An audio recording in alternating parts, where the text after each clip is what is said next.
We'll cut the recording to when the presentation starts.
Okay, the numbers are increasing up, but we're going to give it a couple of minutes before we start the session properly. So if you're desperate for a drink, maybe pop and grab one now before we start.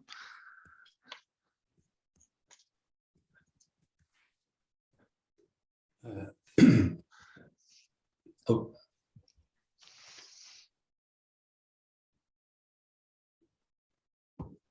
I'm just getting a drink.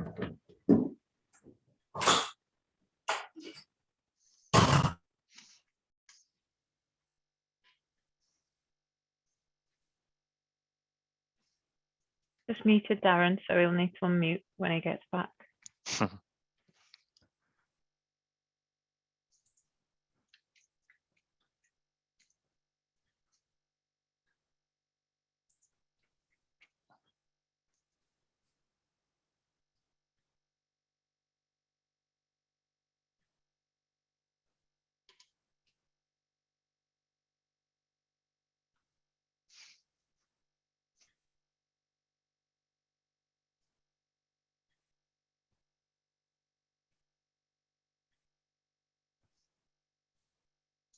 Okay, right. Well, I think we'll get things started here. So first of all, thanks everybody for joining today. I think the numbers that have signed up to this one show just what an important topic and timely topic it is, especially for the events that are going on currently. So major thanks to the team from McLaren's, William, Darren and Sandra for making this topic available today, given how busy we all are. Just a couple of bits of housekeeping. We've got a survey that will follow the session. Your feedback is always important to the Institute. It forms what we do in terms of our events, and we're hoping to return to in person. I mean, this is great, and the numbers that we generate on the online format is great. We're going to continue doing that, but we are looking to try and get back to in-person events. So I'd also be quite keen if you can use the sort of the verbatim comments section of the feedback forms to let us know your thoughts and feelings on return to in-person as well. But yeah, that's everything from me. What I'll do is I'll now hand you over to William and Darren, and they'll take you through today's session. Thanks. Thanks very much. Hello all, I'm Darren Anderton. I'm a chartered loss adjuster, and I started out in the industry in the mid-1980s and in adjusting around 1990, so long ago that I struggle to remember when exactly. I've worked for a couple of adjusting firms over the years and started with McLaren's in 2010, where my current role is Head of Major Loss for the North, based in Manchester. So we've seen some fairly dramatic increases in claims costs over the past year or so, which has been a topic of interest for many in the industry for obvious reasons. At McLaren's, we carried out quite a bit of work in 2021, analysing the causes of the cost inflation and the effect that it was having across the sectors that we're involved in. And we were recently asked by the Insurance Institute of Manchester if we could prepare a talk for Institute members on claims cost inflation. So here's the agenda. If we could do the next slide, please. Thanks very much. We'll be discussing the background to all of this, the factors that combine to cause prices to increase, looking closely at the effect of each, the work involved in the study that we carried out and what our analysis told us, the bearing that this has had on the handling of property damage claims and the impact on customers. We'll also be asking what this might mean going forward. It goes without saying that the worldwide response to COVID was unprecedented. And since the pandemic began and since the first lockdown started in March 2020, there's been a lot of uncertainty over building reinstatement and repair costs, not least because it coincided with the UK's departure from the EU on 31 January 2021. At McLaren's, we anticipated some cost and time risk from the outset and built contingencies into our reserves where appropriate. Our thoughts were that some impact was inevitable, because why wouldn't it have been when you consider the effect of such as reduced production, supply chains, import barriers and social distancing, etc. Business was very much not as usual though, as most of us will remember, and there was a marked drop-off in losses, particularly in commercial lines, because of course many businesses were either closed or were operating on a reduced basis. Not that it felt like that, with all the attention turning to COVID instead, and all of the work involved in anticipating how and if claims might arise and the dealing with them. By the end of 2020, however, and come the first quarter of 2021, there were widely reported issues of rising building costs, materials, and labour shortages, and delays to projects too, due to various factors, including COVID and Brexit. Shortages appear to have been due to a perfect storm of several factors acting together. In short, soaring pent-up demand coupled with significant supply constraints. These issues were starting to manifest themselves in the prices that we and others were seeing in building repair estimates and tenders, and we were getting some surprising results. I say surprising because our claim reserves were very often very much inadequate, even with a contingency that we were already building in. To calculate a reserve or a building value at risk, we use market data such as measured rates for repairs, and BCIS rates and indices for value at risk calculations. These are now producing inaccurate results because they haven't yet caught up with market conditions. In fact, as we'll see later, BCIS rates are still lagging. So at McLaren's, we realised the need to do our best to catch up and start our own analysis, looking at tenders and repair costs that we've received during 2021, which began to inform us on the extent to which prices have been affected and the causes of those increases. It proved illuminating, and we'd now like to talk you through how we went about it and how we applied our findings practically. So I'll hand over to William, who'll start by explaining the causes of the cost increases that we were seeing. Hi everyone, my name is William Thompson. I'm a chartered building surveyor. I became chartered in 2002 and I've worked in loss adjusting since I graduated in 1996. I work in McLaren's major loss team and mainly deal with high value losses to commercial and industrial properties. Okay, so the price increase that we've all seen in recent months has been driven by several factors, all of which have resulted in higher prices being quoted by building contractors for the reinstatement projects that we've been involved in. I'll go into each of these in a bit of detail. The increases can be separated into a few main categories. Perhaps the most significant of these is the increased cost of building materials, which you've probably maybe all heard of in the news. To give you a few examples, when we contacted contractors and builders merchants, we found an average increase of 81% for the cost of steel for universal steel sections. That's the steel that's used to form steel frames, so will be required in probably most commercial and industrial buildings. Also required in these type of buildings are profile metal sheets, either insulated or a single skin. And we found that single skin sheets were reported to be up by 60% in cost, and Kingspan insulated sheets up by 30%. Metal purlins were up 20% too. So typically these elements form a significant portion of the overall reinstatement cost for industrial buildings. General timber was up 10%, which again usually forms a large portion of almost all construction projects. So this increase will affect almost all claims. Cement was up by 5%. There's not many building projects which don't involve the use of quite a large quantity of cement in some form or other. So the increased costs of materials can be directly linked to supply chain issues, as the manufacture of building components has been disrupted by various factors again, including COVID lockdowns and a reduced labour pool following the UK's departure from Europe. So a shortage of raw materials is also directly linked to the increased costs that we've witnessed for building components, as clearly higher cost of raw materials will push up the finished end product. Labour shortages as well of skilled trades has pushed up costs. Contractors need to pay more to secure their workforce, and therefore their tender bids have to go up to cover their overheads. So to give you one example of this, an Edinburgh contractor informed us that they had to pay £58 an hour for a bricklayer and £43 an hour for his labourer, which is well in excess of the £35 an hour and £27 an hour respectively that we would have expected to see 2 years ago. So contractors and external surveyors have advised us that they've got a backlog of work and are generally receiving a high level of inquiries. They don't feel the need to price as keenly as they used to because work's not in a short supply.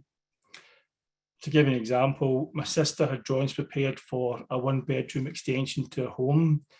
It was a 2-storey extension, but it wasn't a large footprint, but she received a cost back from a contractor at £180,000.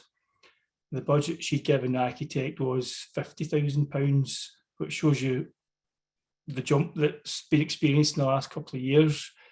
So needless to say that she's still staying in a 3-bedroom house, not a 4-bedroom house. So material cost inflation and additional demand. Material cost inflation largely originates from shortage, which itself has several causes. There's been massive contracts awarded in recent years, such as HS2 and Hinkley Point, and these have been reported to have used up massive quantities of concrete and sand, causing shortages for other contractors. So these resultant shortages have had the effect of pushing up material prices. Because of the reduction in domestic production as well for many materials, such as steel, much of these have had to be imported from abroad. Dan's going to speak later about the resultant difficulties, but higher import tariffs following Brexit for the materials that the UK needs to import have also pushed up material costs. As approximately about 60% of the UK's imported building materials come from the EU, the congestion that was experienced last year in UK ports also resulted in a sluggish supply chain, which again contributed to shortage of materials, pushing up costs even further. Any materials that we import are vulnerable to trade difficulties and haulier issues. Most contractors that we've used in claims in recent months have all reported shortage of timber. One contractor that we used was told by a builder's merchant that most plywood was being bought by the US, who are reportedly paying $45 a sheet for it. So if manufacturers can get that price for the product, that's where they'll send them. Supplies are being diverted straight to the US rather than being delivered to the UK. There's currently a high demand for timber worldwide, with both China and the US using their greater buying power to bulk buy timber, seeing it miss the UK market. So as a consequence, large UK house builders have reportedly bought full shipments of timber they need from places like Scandinavia to help sustain their housing sites.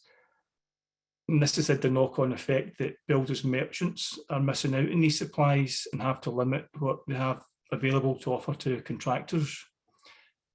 One contractor that I spoke to was only allowed to purchase 15 sheets of plasterboard a day. And the builder's merchant explained to him that they wanted to make sure supply was available for their regular customers to ensure that they wouldn't lose customers to their competitors. The same is true of insulation materials and rock wool as well.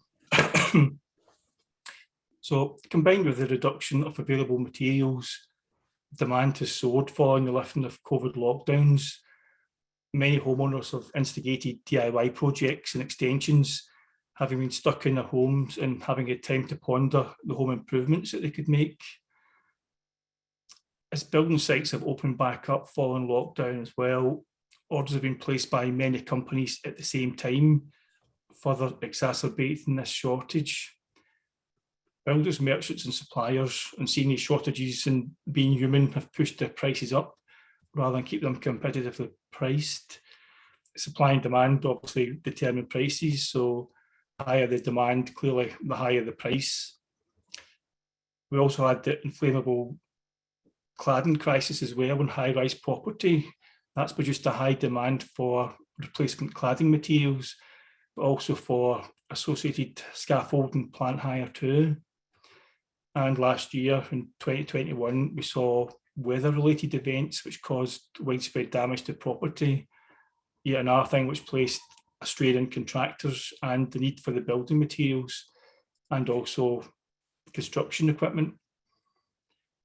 One other factor contributing to higher costs is the cost to manufacture construction materials. This is in part due to labour shortages, but also due to increased energy costs. We've probably all seen headlines relating to the increased costs for electricity and gas in recent months. This will probably only get worse due to the situation with Russia just now and our reliance on imported gas from there. So to summarise, there's lots of factors that have contributed to the higher costs that we're now experiencing, and that makes it harder to estimate when prices will start to fall again. So back to you, Dan. Thanks, William. So just speaking about supply chain shortages, William's already touched on the issues here, and these have been a major factor in the mix. Another wide range of issues, many of which have again been widely reported, and one of the most high profile being insufficient numbers of delivery and haulage drivers resulting from factors including COVID and our exit from the EU. Reports at the height of this issue suggested that the shortage was in the region of 100,000 drivers. What was the result? Well, after a significant drop-off in demand during lockdowns, manufacturers then had to quickly ramp up production, which meant that more haulage was necessary, except there were less drivers around to deliver the goods. Similarly, manufacturers experienced delays in the supply of raw product, which impacted on their production, including production of fundamental building materials. Delays at ports caused backlogs and disruption of the entire supply chain, which wasn't helped by the Suez Canal incident. Demand for containers is another factor, including the need for storage of PPE, for example. Availability plummeted as demand soared, and container spot rates increased dramatically. A claim I handled for a furniture importer included container spot prices of $15,000, up from $2,500 before the pandemic, a 600% increase. Also, porter cabins needed for site offices on construction sites or as temporary classroom spaces, for instance. Demand for these increased because of the need to use them for COVID testing stations, and availability decreased. The end of freedom of movement resulted in the loss of a significant proportion of the construction labour force too. As well as this, it's been reported that a significant number of the workforce has been heading towards retirement in the 2020s, and many seem to have brought this forward since the pandemic. Figures suggest an overall fall of 10%, roughly 2,400 construction workers between the second quarters of 2019 and 2021. Hauliers we've already mentioned, and are another key factor. If you could take over now, William. Okay, so what's the overall impact of all these adverse factors and influences in cost then? Well, essentially, the combination of these factors leads to a shortage of materials and therefore higher material costs being borne by contractors. The contractor will then in turn pass this on to the customer via higher tender bids and prices. Similarly, higher labour costs will also have the same effect, that is higher cost to the customer. Over and above the cost aspect, we've also heard of contractors complaining about substandard materials being sold by builders merchants. Some contractors have complained that timber, for example, when it's been delivered to their sites, is only found to be fit for firewood. But sub-quality products still seem to be being offered in lieu of better quality items, and sometimes accepted and used on the basis that there isn't any alternative available.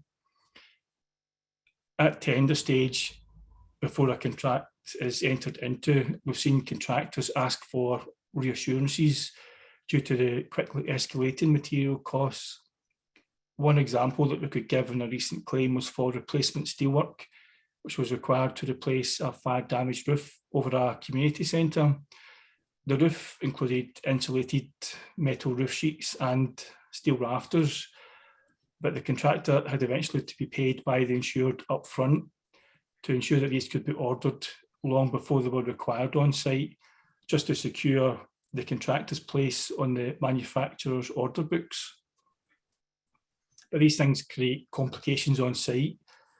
The site was restricted and it became very clustered with all these steel beams, steel trusses and profile metal decking lying around where a place had to be found for while they did the strip out and the industrial cleaning.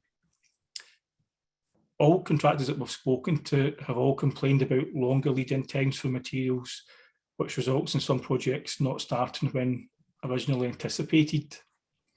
When we undertook our internal cost evaluation exercise, we also looked at lead-in times, and we found that structural steel had an order period of 2 weeks. Single skin cladding had an order period from between 6 and 8 weeks, and insulated metal cladding was up to 12 weeks from the order being placed, and purlins 11 weeks.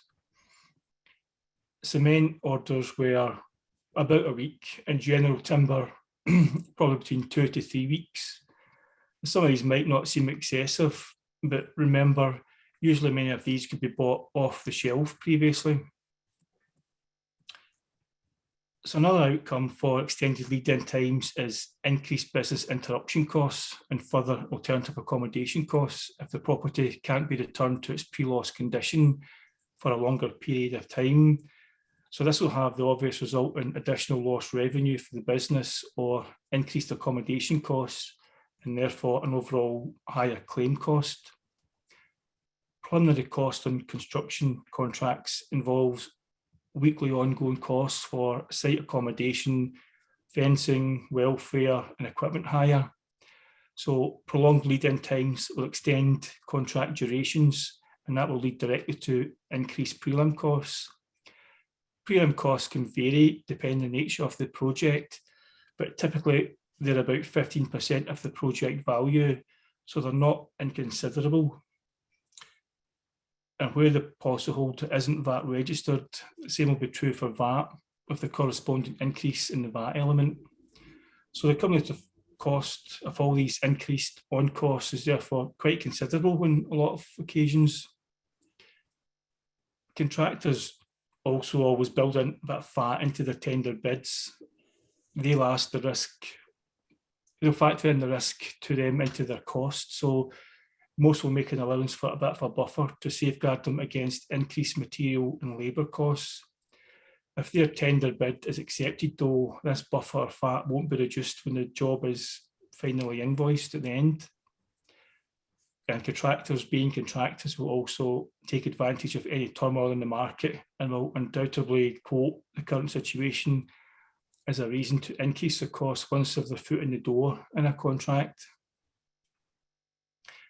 I was always taught as a surveyor to make sure contractors are nailed down in cost and scope as much as possible before the contract is awarded, which gives contractors as little wriggle room as possible once they're on site.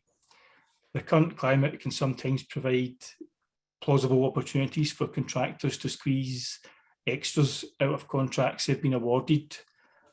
Contractors tend to be quite good at squeezing every opportunity or using every opportunity they can to get every last penny from the jobs that they're involved in. Costs have also been seen to increase during the course of a contract, and if variations are necessary because additional work is required, we've been finding that the costs for these are higher than the rates in the tender exercise. If you add to this the lead-in times for materials such as a profile metal sheeting, and you have a time impact too, so you can see the importance, therefore, of making sure that a project is as precisely specified as possible at the outset. So in addition to the increased costs of the actual repairs, there's the associated surveying costs too. So if there's a surveyor involved, they'll usually charge a percentage of the agreed final contract sum. So it follows that an increased contract value will also push up the surveying fee too. A prolonged repair period will also increase business interruption costs. BI costs can vary significantly depending on the nature of the business involved. Again, there's also potentially a consequential increase in loss of rent costs or alternative accommodation costs if the property takes longer to be repaired. Not all the claims that we deal with are of a commercial nature, though. McLarens are often called on to handle claims for damaged schools, where often large areas of the school isn't habitable. So often temporary classrooms are required, and if they are, the cost of the temporary buildings can often be just as high as the repair cost itself. So a significant factor in overall claim value. But it's not just about the extra ongoing hire charge, though. It's also the disruption to the school pupils and to the community who have their routine disrupted. This can't be quantified financially, but it can have a damaging effect on all involved, particularly on the kids at exam time. So for those of you who don't know, the BCIS is the Building Cost Information Service, and that's published by the RICS, the Royal Institution of Chartered Surveyors. So in addition to providing rebuild rates for various types of property and building costs, they also publish indices that track building costs, such as the Tender Price Index. So this is calculated as an average of returned tender costs for specific building types, and it can be altered for each region in the UK. Scotland, for example, is 0.92% of the UK average price. And we usually use these rates to help us calculate our reserves and value at risks. When lockdown first eased, the building work recommenced on sites. There was no up-to-date published data available, and later forecasts from BCIS suggested that an increase was only going to be in single figures of between 6.5% and 8% of overall contracts for the year. But this wasn't reflected in actual costs that we were receiving back from contractors. So we undertook an analysis in-house. Obviously, as part of our day-to-day role as loss adjuster, we're required to set reserves for insurers for the initial stages of a claim to confirm the anticipated costs. Following the easing of lockdown and with building sites beginning to open back up, we began to receive tender costs significantly in excess of what our anticipated reserves were, even when we built in the anticipated BCIS uplift. So we needed to undertake some form of analysis to assist with our reserve setting, and as previously mentioned, our usual sources of published data, the BCIS, didn't seem to be very accurate. The costs we obtained were almost all in competitive tender situations on our claims, so we knew if one price was really high, this could be easily identified compared to the other contractors who priced the claim. We knew, therefore, that we were seeing an increase in building repair costs in excess of what was predicted by the BCIS. So in order to obtain a more accurate forecast for insurers, McLaren's internal surveyors undertook an analysis during 2021 of the tenders we were receiving for the claims across all the regions of the UK. We spoke to contractors and also builders merchants too to obtain first-hand data on the problems we were facing and the actual cost of materials. We were then able to formulate an extra uplift for the various types of properties in the various regions of the UK, shown in the slide. You'll see that essentially we found the uplift for each region in the UK was the same for each various type of property that we had looked at. So essentially we found the uplift to be 20% over pre-COVID levels for repairs to industrial buildings, which were mainly consisting of steel, 15% uplift for recladding work, and 10% for those claims that mainly involved internal repairs, for example, flooded houses or maybe internal fire damaged houses. So this exercise has enabled us to more accurately predict repair costs when we set our reserves. And the tenders we've received since we've done this exercise have actually been in line with these findings, so they've been quite accurate. But as we've mentioned before, there are numerous factors influencing these price increases, so we'll have to regularly review the costs that we're receiving in on jobs and continue to update these figures to make sure that they remain accurate. So I'll pass you back to Darren now to discuss the impacts that we've seen on claims so far. Thanks, William. So what has this meant for claims and the way they've been handled? Well, the obvious bit is that it's costing more and often taking longer, dramatically so in some cases. We saw cost creep as the pandemic progressed, and then a real ramping up towards the end of 2020 and into and through 2021. During such an unprecedented time, in the middle of a worldwide health crisis and lockdowns, and combined with the UK's departure from the EU, some impact on cost and time seemed inevitable, but not to the extent that we've all been seeing.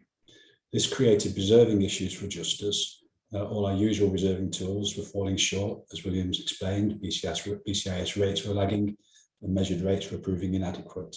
And our analysis of market factors and the claims data available to us was suggesting the across-the-board increase of 15 to 20% that Williams described. There's no right or wrong to this, and it remains under review, but by sharing with our principals as matters have progressed, we've been able, where appropriate, to build this precautionary factor into our day one building reserves, actually finding more often than not that it was being used. Final costs have ultimately been frequently higher, both for material damage and for business interruption, including loss of rent and alternative accommodation. It's been taking longer to procure and repair too, which needs to be anticipated for reserving purposes on BI losses and managed as best as possible. Steps that we've seen taken have included ordering of materials in advance on large projects. On one very large fire damage reinstatement scheme that we're involved in, 3,000 square metres of plasterboard and all of the structural steelwork was ordered in advance for storage on site to ensure availability and to avoid delays to the programme.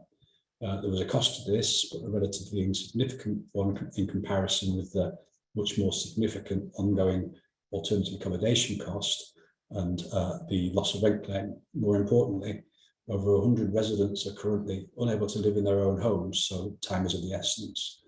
Another point, and going back to comments William made, cheaper alternatives were offered for the plasterboard, but were inferior to the original build, so were rejected.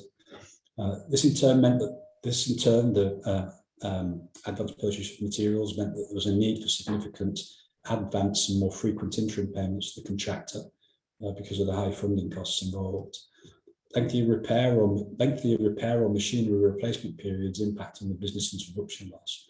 And the longer a business is unable to trade, the greater the potential impact on the long-term viability of that business. The old and thorny issue of whether the chosen maximum indemnity period is long enough continues to rear its head.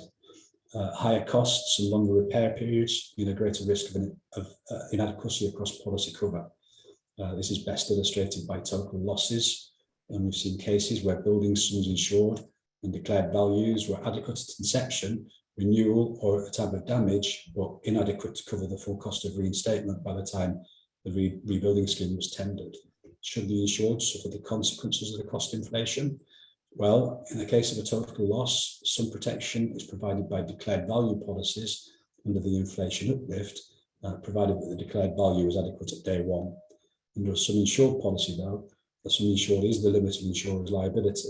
So in the case of a total loss, that's the limit of cover available. Add to that the potential of delays to the contract and the effect those have on an interruption period, the total potential impact on the customer speaks for itself. So what does 2020 hold in store? Next slide, please, Sandra. We don't pretend to know. The huge increases that we saw in 2021 do appear to be flattening off, but will prices drop back down again? Not from what the current data tells us. And to use someone else's analogy, prices are like toothpaste. Once they've been squeezed out of the tube, it's very difficult to get them back in again. We have the energy crisis line looming too. Inflation forecast at 5 to 7%, and the new rules on the use of red diesel will impact construction costs. Supply chain issues remain less clear. We need to continue to monitor the market and rates, and for our purposes, as an adjuster, factor our findings into our reserves. Underwriters and brokers should have cost inflation in mind when setting and reviewing sums insured, each case very much on its merits. For business interruption policies, is a 12-month maximum indemnity period ever enough cover, pandemic or no pandemic? In current times, this needs even more careful consideration. And for the customer, we as an industry have an understanding of cost inflation and are getting to grips with it as much as possible. But except when they need to claim, how many policyholders are alive to the risks to adequacy of cover because of cost inflation?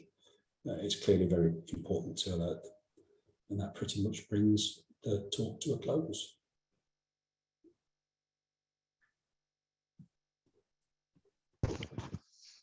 Okay, thank you very much, Darren and William.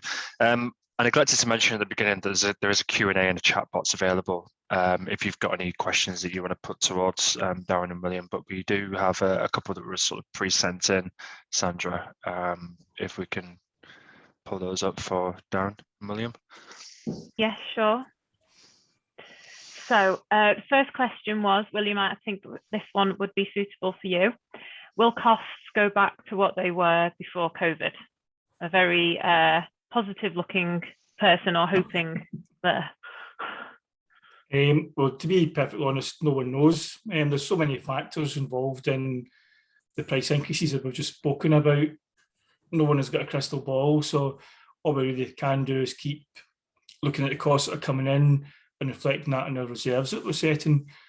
When one factor seems to be sorted out, like COVID lockdowns, something else comes along, like the situation with Russia, maybe going to invade the Ukraine, which is going to maybe put a stop in gas supplies and whatnot. We've got electricity going up.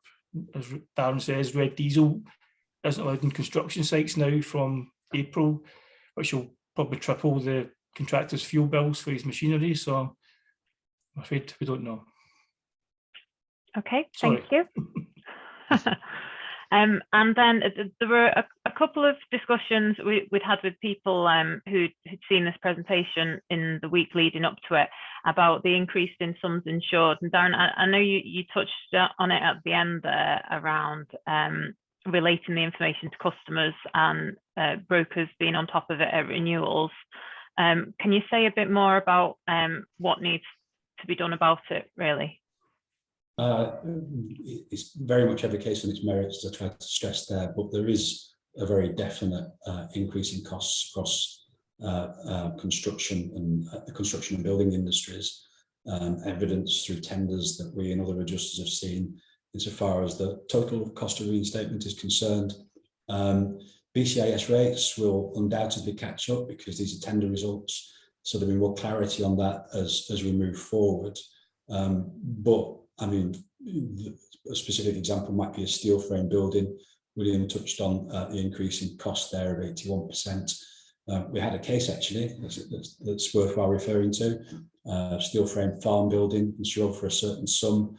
At the point of claim, steel had increased in price dramatically, so that at the point of damage, at the time of damage, the sum insured for that building was made inadequate because it was predominantly a steel frame building. So there are factors that you can look out for that would inform your assessment of adequacy of value at risk or what the sum insured should be set at. There just needs policyholders, brokers need to be mindful of this increase that we've seen, that there is a risk there, and to build that into their assessment of an appropriate sum insured. There's no firm figure that we can give, and what we can say is what our analysis has shown us so far as it currently stands, which is an across the board rate of 15 to 20%. In saying that, I don't mean to pretend that we're an oracle on this, or that there is a right or wrong, just that there has been an increase in building costs. Thank you, Darren. Yeah, thanks. There's been one question come through on the Q&A section. In view of the increase in renovation costs, i.e. the bedroom example, do you think this will result in property prices increasing in line? Sorry, do I see the property prices increasing in line? Yeah. That's a difficult one for me to answer as a loss adjuster. It's a bit more of an estate agent question. Yeah, I think most buildings are already built, aren't they? New build will be more expensive to build. Whether the builder can pass that price increase on to the customer, I'm not so sure. I think that's driven more by market forces, isn't it? Yeah, I think property prices are going up. We've certainly seen it up here in Scotland. They're not in the market very long at all. Then they're being snapped up for way over the asking price. Sometimes, well, in my area, about 30% over. Same with lettings as well. People can't get property to rent. Someone was asked to pay a deposit to rent. To view a rental flat in one of the claims I had yesterday. So yeah, quite a difficult one, I think. And yeah, there's nothing else coming through, and that's usually the sign of a pretty comprehensive presentation. So thank you very much, William and Darren. Anyone attending, this recording will be made available on the slides, made available on the Institute website. But once more, I just want to say thanks, and also remind everybody about the survey that will be coming around following this one. If you can give us your open and honest feedback, you help us form what the schedule will be, and yeah, we'll be in touch when we advertise the next session. Thank you. Thank you, everyone. Thank you.